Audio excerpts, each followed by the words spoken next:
Hello everyone, we are group number 8. Today we are going to talk about the topic analyzing a residential building by different economical approaches.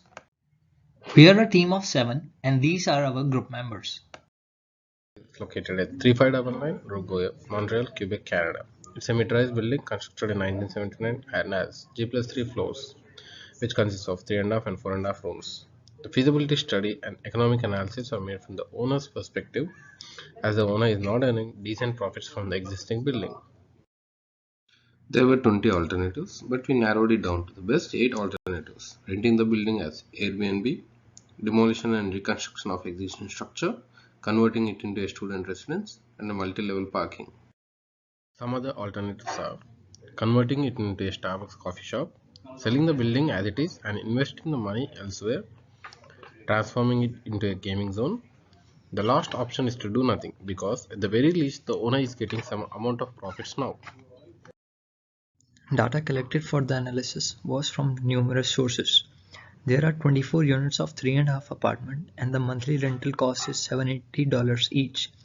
And there are 24 units of 4.5 apartments costing $1,050 each. Area of building is 5,650 square feet.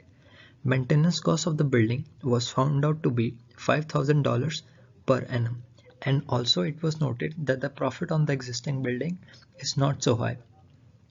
In data required, we still need to process data from Hydrocubic.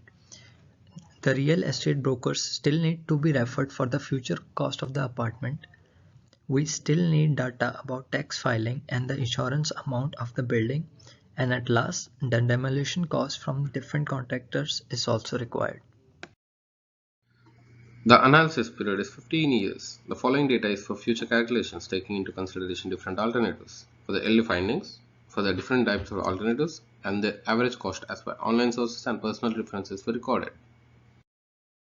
For the first alternative, which is renting the building for Airbnb, this analysis is done as an example to assess how much on a minimum scale it would cost to provide good experience to the tourists. Out of all the 48 flats, 8 flats would be Airbnb and the others would be rentals. The rent for the Airbnb would be determined based on the average Airbnb cost in the location and other considerations. Till now, we took in consideration many alternatives and then we narrowed it down to 8 alternatives. The data is obtained from many online sources and from the owner. Furthermore, data will be gathered from other sources in the future. The next step would be to do the economical analysis by any method which has been discussed in the class. Once the economical analysis related to all the 8 alternatives are done, our team would come up with the best alternative. Thank you so much.